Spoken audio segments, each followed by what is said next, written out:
So let's take a look at some chemical reactions and what we need to know for the exam. So it looks like we got 5 questions that we'll try to be able to answer through this video. 2 atoms that have different electronegativity values. What type of bond is that? Polar covalent bonds. What do the subscripts represent in chemical equations? Difference between endothermic and exothermic reactions. And then a pH question as it relates to ions. Okay, doesn't sound too bad. So let's go through a little intro here before we get into the bonds. Elements are substances that cannot be broken down into other substances. Compounds are substances made up of molecules containing atoms of different elements. And inorganic substances do not contain carbon. Organic substances do. Okay. Bonds. So ionic bonds and covalent bonds. So the ionic and covalent bonds show up in a couple of these videos, and all that should really, like if you're watching a lot of these videos, is all that should really suggest to you is like it's probably going to show up on the test, right? If it's a concept that shows up 2, 3, 4 different times in different videos, it's probably going to show up on the test at least once. So it's important to be able to know the difference. Okay, so you can recognize ionic compounds because they consist of a metal bonded to a nonmetal. Ionic bonds form between 2 atoms that have different electronegativity values. Okay, let me say that one more time because it's important. Ionic bonds form between 2 atoms that have different electronegativity values.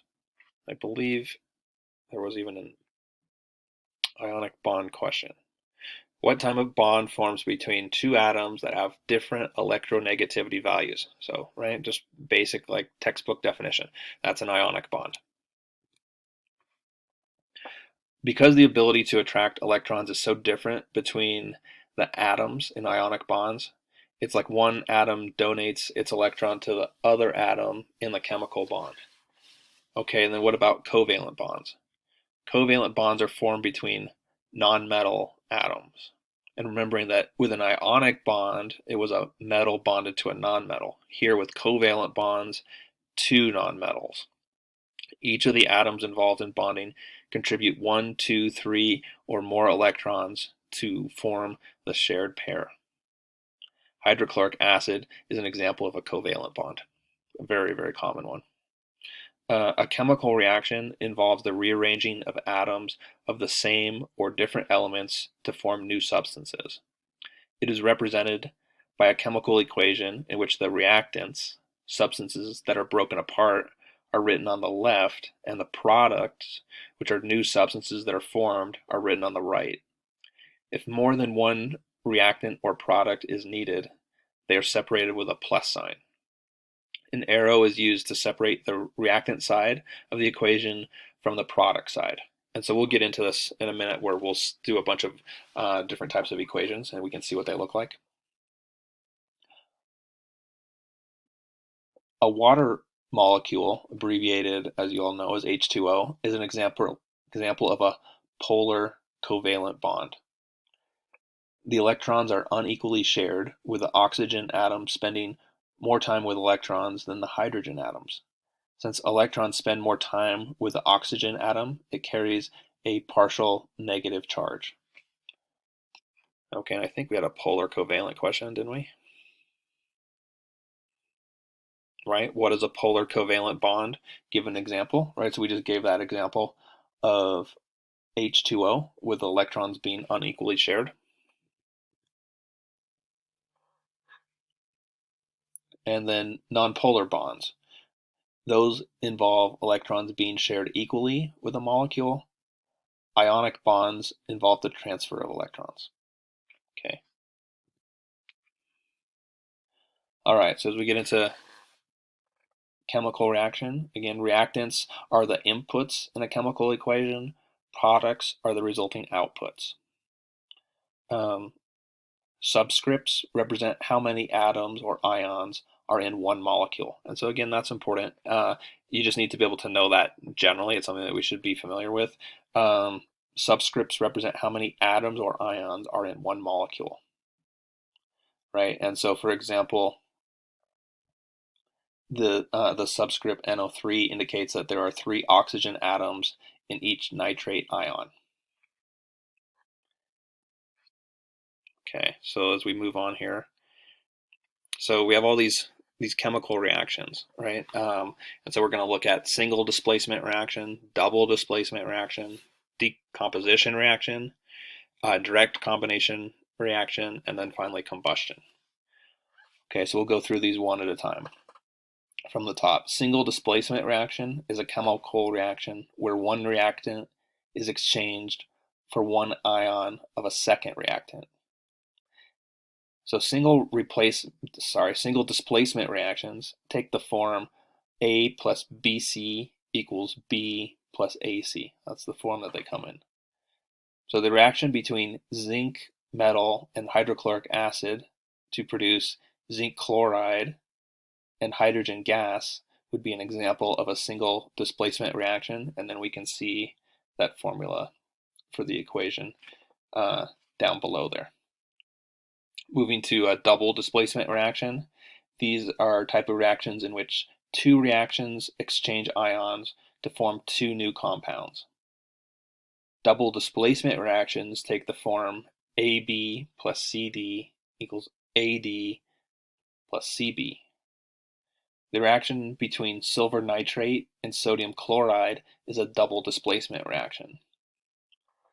The silver trades its nitrate ion for the sodium's chloride ion, causing the sodium to pick up the nitrate anion.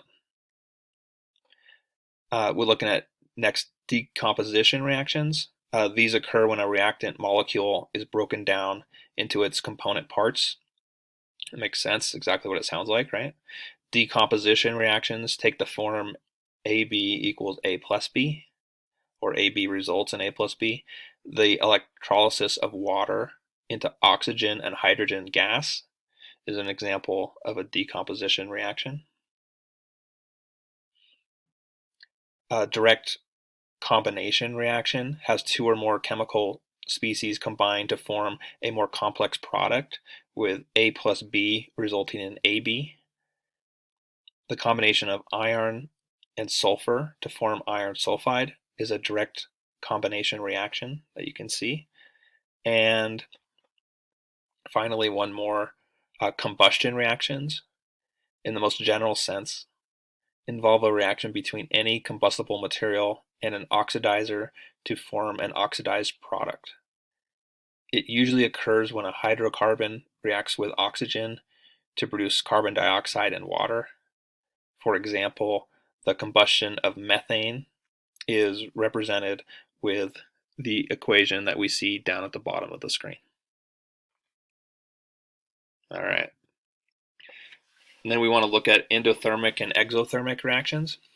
Okay, so endothermic is any chemical reaction that absorbs heat from its environment. Baking bread or an egg solidifying are common examples of endothermic reactions, while exothermic reactions involve the energy usually being transferred as heat energy, causing the reaction mixture and its surroundings to become hotter. So examples of exothermic reactions could be a burning candle. That would probably be the most common one.